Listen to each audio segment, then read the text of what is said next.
Siempre que se reactiva el conflicto en Gaza o que sucede un hecho violento en Israel, lo primero que muchos tienden a pensar es que se trata de un problema religioso entre judíos y musulmanes, simplificándose las particularidades de la composición religiosa en la que es la tierra santa de judíos, musulmanes y cristianos. Además, se tiende a pensar que se trata de un conflicto antiquísimo, al que incluso llegan a situarlo en la época de las luchas entre David y Goliat. Pues bien, esos son mitos bastante alejados de la realidad, ya que hasta la Primera Guerra Mundial, hace apenas un siglo, en Palestina se veía un ambiente de paz, pues esas tierras solo eran habitadas por palestinos, ya fueran de religión musulmana, cristiana o judía,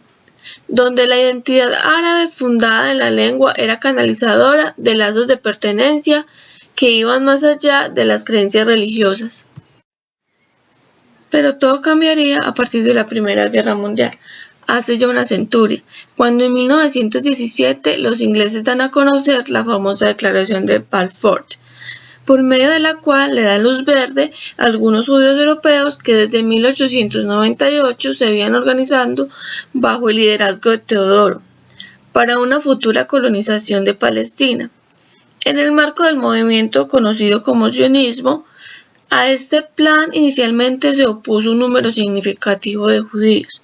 especialmente de los sectores más religiosos, quienes consideraban que la diáspora se produjo por un designio dividido,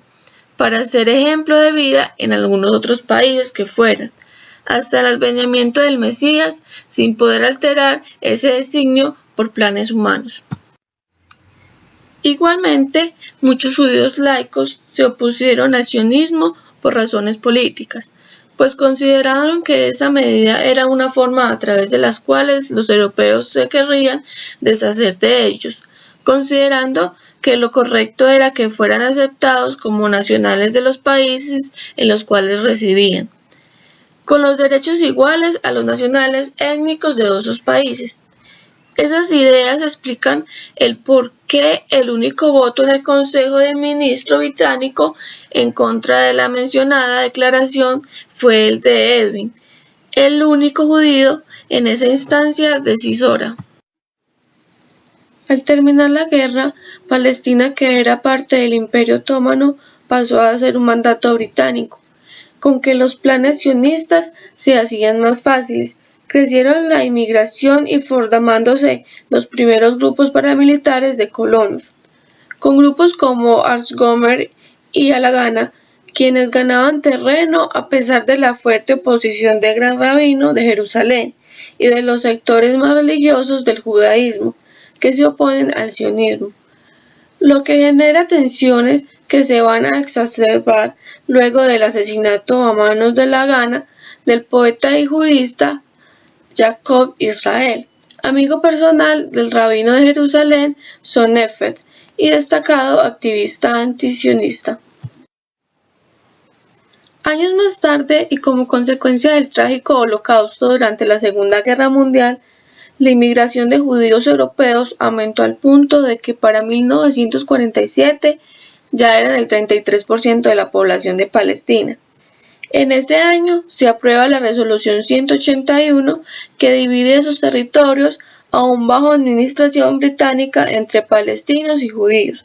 a pesar del voto negativo de la principal organización religiosa judía, conocida como Agudat Israel, que se opuso a la existencia de los estados hebreos. No obstante, la participación se llevó a cabo y a los palestinos, a que eran el 66% de la población, solo se les da un 45% del territorio,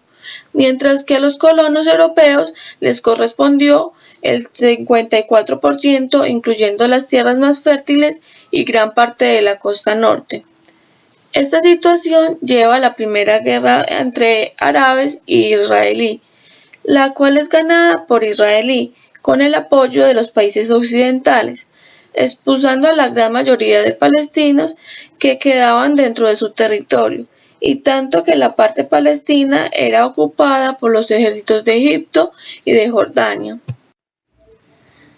Al iniciar la guerra, los colonos constituyeron su estado como un país confesional y hebreo, negando cualquier posibilidad de que los palestinos de religión cristiana o musulmana pudieran tener un mismo derecho, como sería el caso en un Estado laico. 2 décadas después se produce la Tercera Guerra entre árabe e israelí, en la cual es ocupada Gaza y Cisjordania por israelí. Emergiendo la OLP desde el exilio como la única representante del pueblo palestino y conformándose como una organización que aglutina a diferentes facciones de orientación laica en su gran mayoría. Como ocurre hoy en día, solo la única organización islámica son ciertas representativas de Hamas, la cual es constituida solo hasta el año 1987. En 1993, en los acuerdos de Oslo se conviene en la retirada israelí de los territorios ocupados a cambio de reconocimiento mutuo entre las dos partes en contienda. De allí, cabe destacar que hasta el día de hoy, el ejército hebreo solo se ha retirado de Gaza en el 2005, mientras que continúa la ocupación de la Cisjordania y la construcción de asentamientos israelí en estas tierras. En el tema religioso, mientras que en la actualidad Palestina es un estado laico que conoce como los nacionales a sus habitantes, teniendo como único criterio el vínculo histórico en la tierra, o sea, quienes residían normalmente hasta 1947. Al punto de que los judíos que históricamente vivieron allí son considerados palestinos. Israel sí se ha establecido como un estado confesional judío. Aún así, cabe destacar que en la actualidad más del 20% de israelíes son la religión musulmana, los llamados árabes del 48. E incluso algunos de ellos han sido militares destacados del ejército hebreo, como en el caso de Elinor Joseph o de Amos Yarkoni. Entre tantos, sigue habiendo un movimiento de judíos agrupados principalmente en el movimiento Nuclear Cart y en la red judía antisionista internacional que se opone al sionismo y a la existencia del Estado de Israel, por considerar lo contrario a la fe, habiendo un número significativo de esta congregación de Jerusalén y en Nueva York. Igualmente, la mayoría de judíos ortodoxos siguen siendo antisionistas. Para finalizar, si bien la mayoría de palestinos son de religión musulmana, también hay entre ellos un importante sector cristiano, ortodoxo, católicos y protestantes, así como palestino de religión judía, como en el caso de Rabino Moshe, quien fuera el ministro de Yasser durante varios años. Asimismo, como parte del pueblo palestino se encuentran los samaritanos, cuyos 700 habitantes practican una variante antigua de judaísmo, y quienes a pesar de su escaso número de representaciones pertenecen en el Parlamento de Palestina.